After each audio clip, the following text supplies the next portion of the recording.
So yeah, I got it back last Friday. Everything's fixed. Everything's fine. I'm running my errands yesterday. And I'm at the Aldi. I just came out from the Aldi. She didn't start. Like, she didn't even click.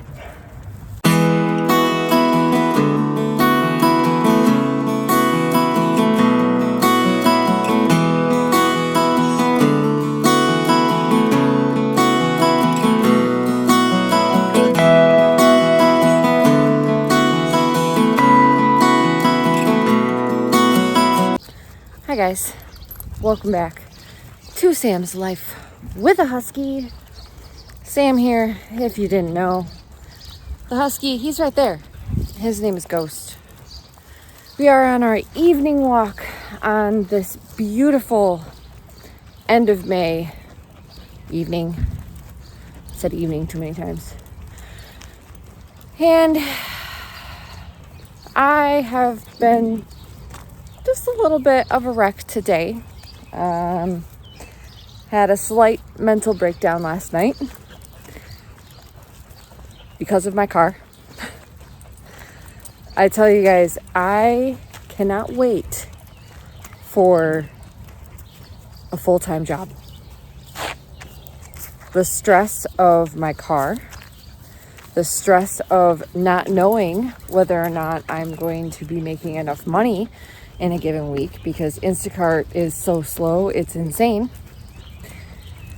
I worked 8 hours today and I did a whopping 3 batches. 3. Way too much sit time. I cannot wait to get a real job. And I shouldn't say a real job. Instacart is a real job. It's just a different kind of job. Instacart very much is a real job, but it's just not cutting it anymore. I would like a W-2 job where I know I have consistent hours, consistent pay, vacation time, benefits. It's too much. It's not like it was last year, 2 years ago. The economy is worse and Instacart is just not doing good. I actually delivered to one of the regional directors recently, and she actually said that they've been cutting employee wages within the company. They're not just cutting Instacart shopper pay, they're cutting everyone's pay. So Instacart in general is not doing well. And I don't know if you guys have noticed, but there's been a lot of Instacart ads everywhere. Pandora, YouTube, like the radio, just podcasts. Because there's a select few podcasts that have like commercials in the center of them. I don't know why they do, but they do. But like Instacart never used to advertise like that. They never used to have to. The fact that they're advertising so much just tells you that they're trying to get people to use their app. And you know, it's not just me. I spoke to another Instacart shopper today, and he's been doing it full time since 2018. And he's looking for a full-time job. We're not making the money we were. People are not tipping like they're supposed to be. Instacart does not encourage them to tip appropriately. It's not okay. It's time to move on and do something better. Now, I know you're probably saying, Sam, hold on a second. You just said you had a mental breakdown last night and then you went into Instacart, but you mentioned your car. So I got my car back last Friday, guys. Last Friday. And that was 6 days ago, 5 or 6 days ago. In case you're wondering. Come on, Ghost. Being extra snippy? Come on. They fixed my car. If you guys are wondering, the aftermarket warranty companies, such as CarShield, they're worth it. I've already used them a couple times. It's worth it. My bill was $2,300. I only had to pay $450. Just saying. But I got my car back last Friday. It is fixed. I was running my errands yesterday afternoon. Come on, Ghost. Come on. Yeah, we got to keep moving. That's what walking is. It's moving. And so yeah, I got it back last Friday. Everything's fixed. Everything's fine. I'm running my errands yesterday. And I'm at the Aldi. I just came out from the Aldi. She didn't start. Like, she didn't even click. All the lights came on, so I knew the battery was fine. She didn't turn over. So I instantly thought to myself, great, the starter went. I start my car a lot for this living. I turn it on and off quite frequently because of deliveries. So it was no shock to me that my starter might have gone. Yeah, that was at 4 o'clock. So I called my stepdad. I'm like, hey, come pick me up. I got groceries in the trunk. I'll get the thing going for the tow truck and all the things. He shows up, he brings a hammer. He goes, let me hit it with a hammer and see if it starts. I'm like, knowing me, you'd do that and something else would break. That's my luck. That's the kind of luck I'm having, guys. So I was like, the tow truck has been notified. They said 90 minutes. It's fine. So we go home, drop off the groceries. I get something to eat because I'm starving. And then about 5:30, I come back to my car. And I'm like, I'll just wait for the tow truck. They should be here any minute. 6:30 rolls around. And no tow truck. Yeah. I wasn't too happy. Sorry about that, guys. It's a beautiful evening and all the neighborhood neighbors are out, so I had to take a pause. But, like I was saying, the tow truck was taking forever, 2.5 hours, and I still hadn't gotten the tow truck to, like, tell me they were 10 minutes away or something. And meanwhile, don't think I haven't been trying to start my car. I tried starting my car multiple times when I realized it wasn't starting. When my stepdad got there, I tried it again. When I came back after he dropped me off, I tried it again. Nothing. Mind you, nothing. It's still doing the same thing. It's not turning over. It's not clicking.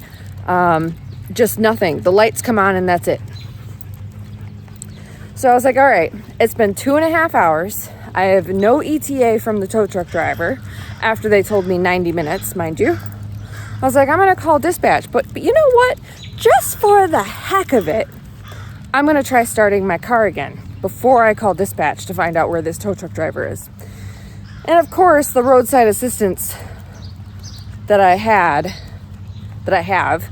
they assigned my least favorite tow truck company to me.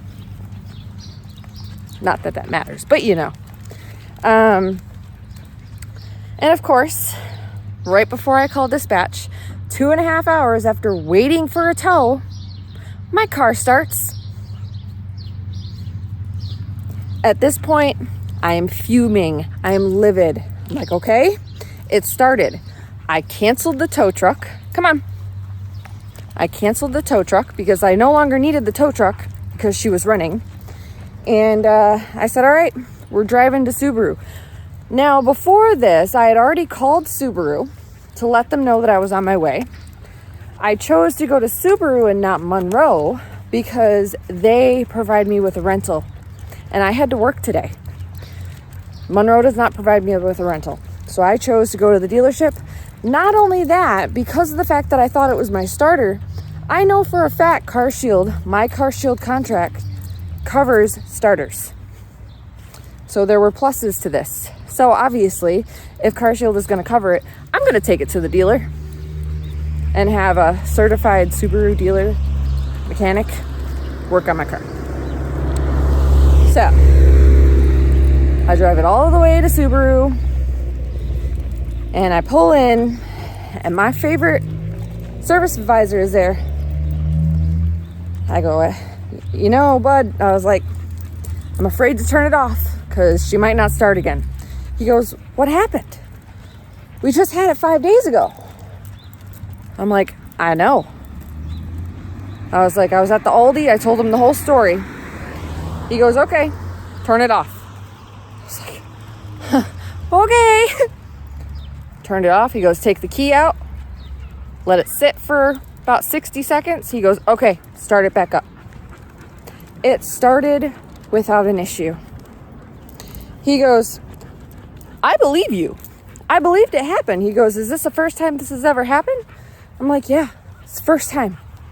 It's never happened before. Slightly freaking out. You just had this car 5 days ago.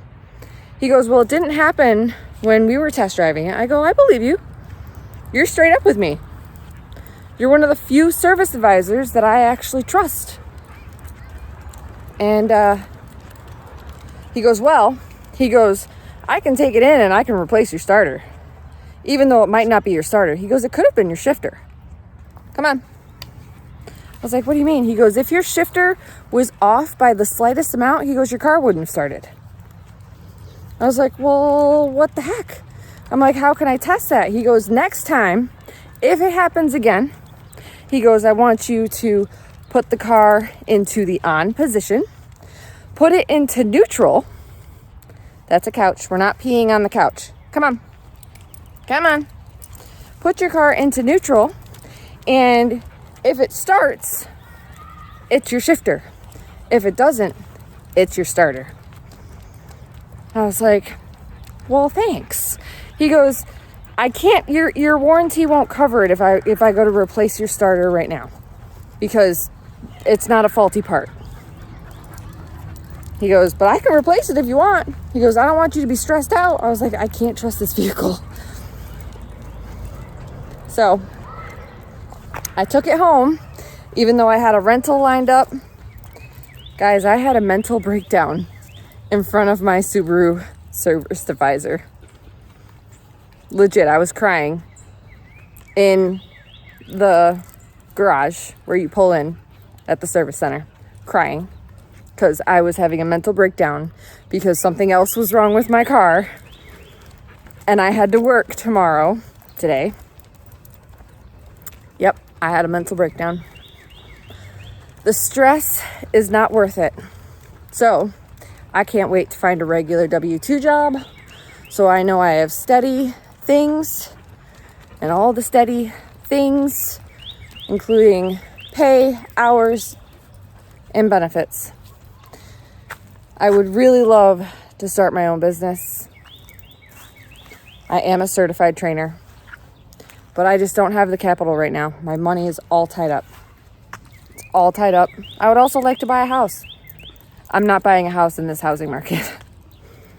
Yeah. So that is what happened to me. Slight mental breakdown yesterday. I slept like crap last night, and I was on eggshells all day long today while I was working, afraid that my car wasn't going to start, to the point where I wasn't turning it off in customers' driveways because the last thing I needed was to have it not start and need to wait 2.5 hours for a tow in a customer's driveway. It's very unprofessional. So, such is life. So, that is all I have for you guys today. If you've watched this far into my rant of life and why I had a mental breakdown, well, I appreciate you. And just know, it happens to the best of us. So if it happens to you, don't worry about it. You recover, you move on, and everything will work out in the end. Did anything happen to my car today? No. I'll keep you posted. Thank you guys so much for watching. Thank you for subscribing. Please be sure to like, subscribe, and share. And we will see you in the next video.